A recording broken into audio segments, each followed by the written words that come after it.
안녕하세요. 지혜의 독서입니다. 이번에 독서한 책은 조조 모예스의 스틸 미입니다. 저는 영화 미 비포 유 때문에 조조 모예스를 알게 됐습니다. 조조 모예스의 소설을 원작으로 한 영화입니다. 지금도 미 비포 유는 서점에 가면 잘 보이는 곳에 진열되어 있는 인기 소설입니다.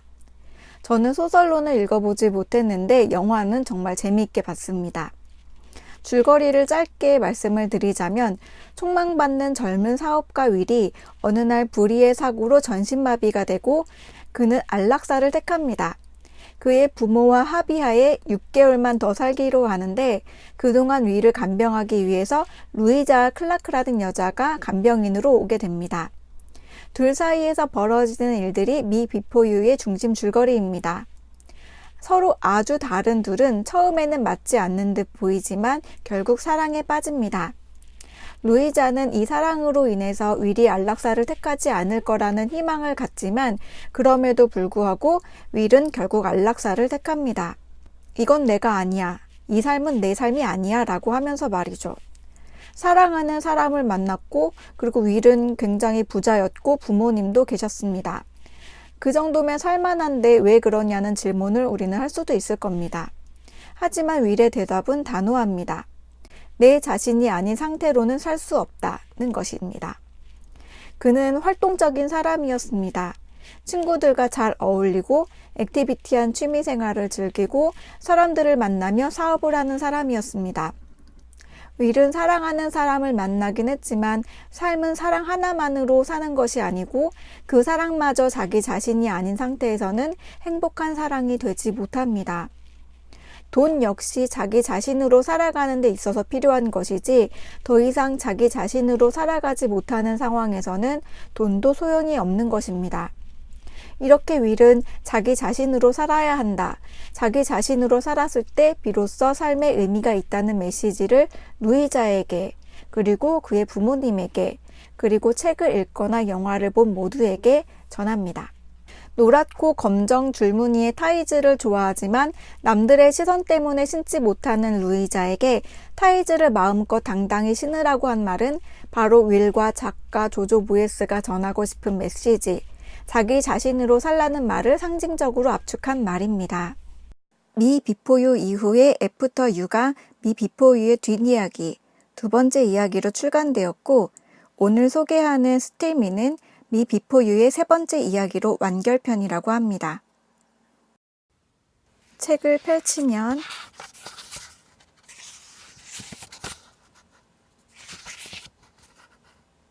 줄무늬 타이츠를 당당하게 입기를 이라는 말이 써 있습니다.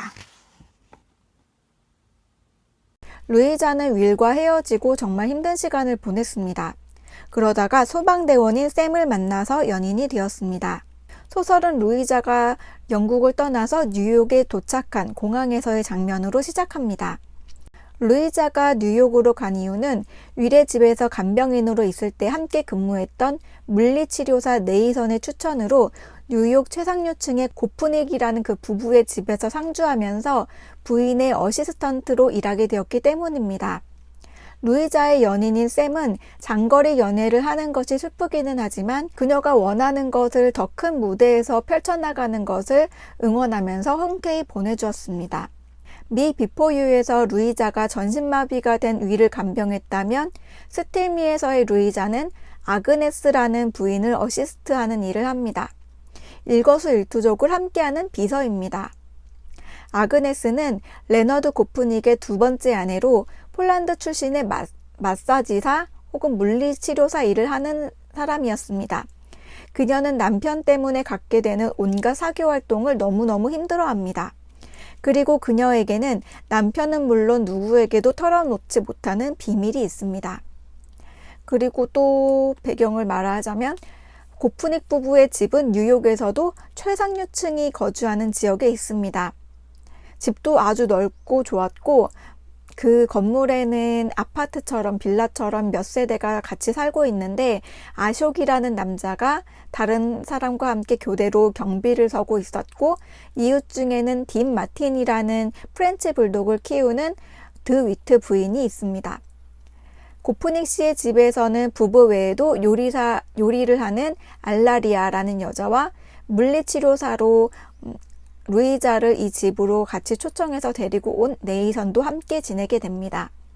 이 정도가 소설의 배경입니다.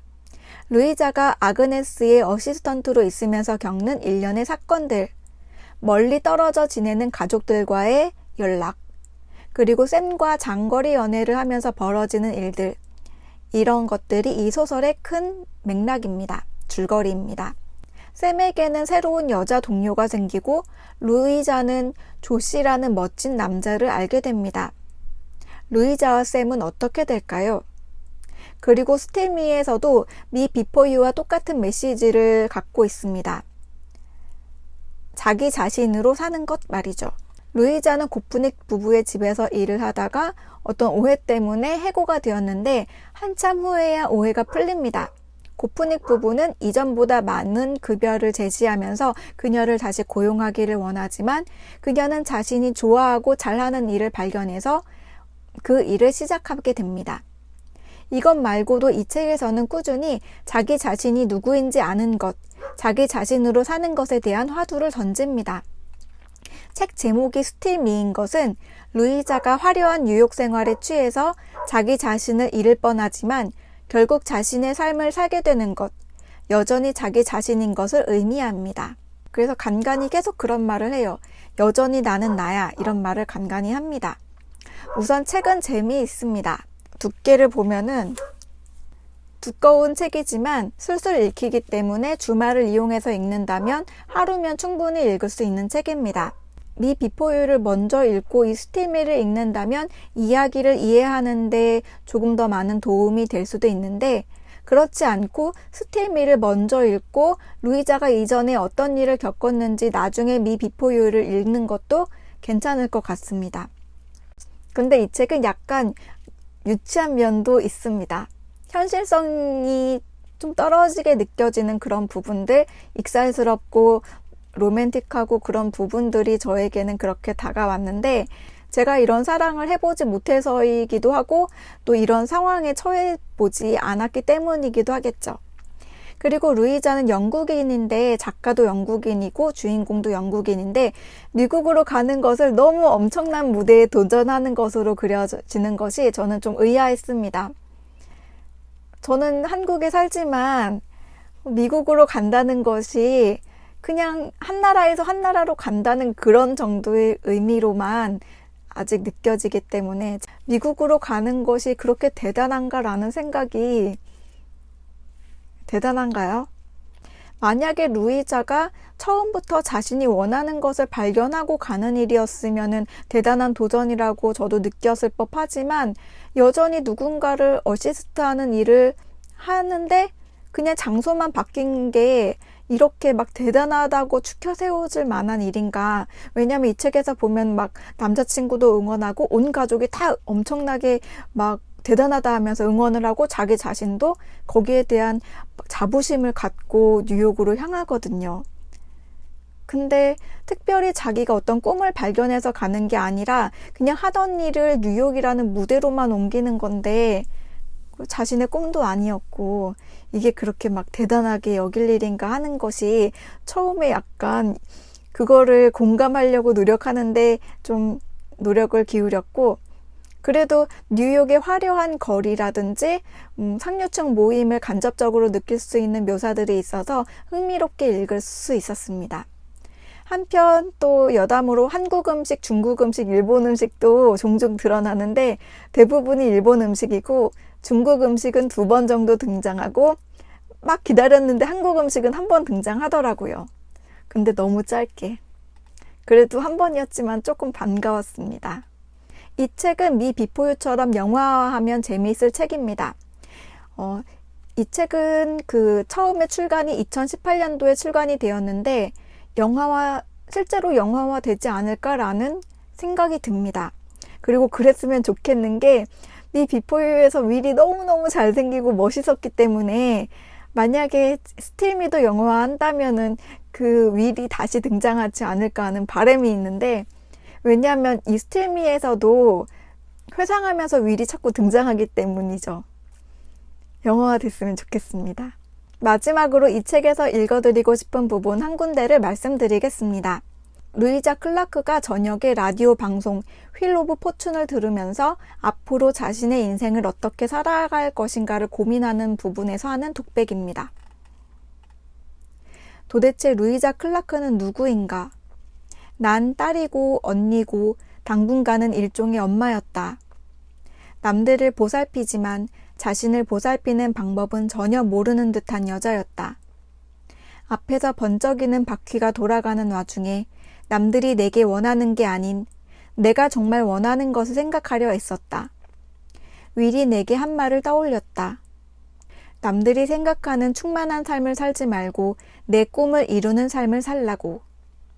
문제는 꿈이 뭔지 제대로 모른다는 점이었다. 많은 사람들이 그렇지 않을까라는 생각을 합니다. 나도 내 꿈을 이루는 삶을 살고 싶은데 꿈이 뭔지 모르겠다는 건 말이죠. 꿈을 이루는 삶이란 뭘 하는 삶이지? 어떻게 살아야 하는 거지? 루이자는 이어지는 독백에서 그렇게 묻습니다. 그리고 주변 사람들과 가족들을 객관적으로 바라보며 자신에 대한 답을 찾습니다. 우리는 자기 자신의 문제는 해결하기 어렵지만 주위 사람들의 문제 같은 경우에는 비교적 객관적으로 보고 또 답을 내놓는 경우가 많이 있죠. 아그네스, 동생, 엄마, 사랑했던 남자들, 그리고 최종적으로 윌을 떠올립니다. 윌이라면 어떻게 했을까? 무슨 말을 해줄까? 대담하게 살아. 루이자는 윌이라면 그렇게 말했을 거라고 생각합니다. 그때 마침 듣고 있던 라디오 휠 오브 포춘에서 진행자가 행운을 빌어요 라고 외치며 이 소설에서 이 장면은 마무리가 되고 루이자는 자신이 원하는 일을 시작합니다. 남들이 생각하는 충만한 삶을 살지 말고 내 꿈을 이루는 삶을 살아라. 저는 윌이 한 말 중에서 이 말이 제일 기억납니다.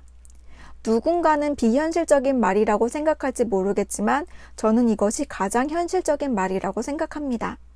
그럼 저는 루이자가 듣던 라디오 진행자처럼 행운을 빌어드린다는 말씀을 남기면서 이번 영상을 마치겠습니다. 오늘 함께한 책은 조조 모예스의 스틸미입니다. 지혜의 독서였습니다. 감사합니다.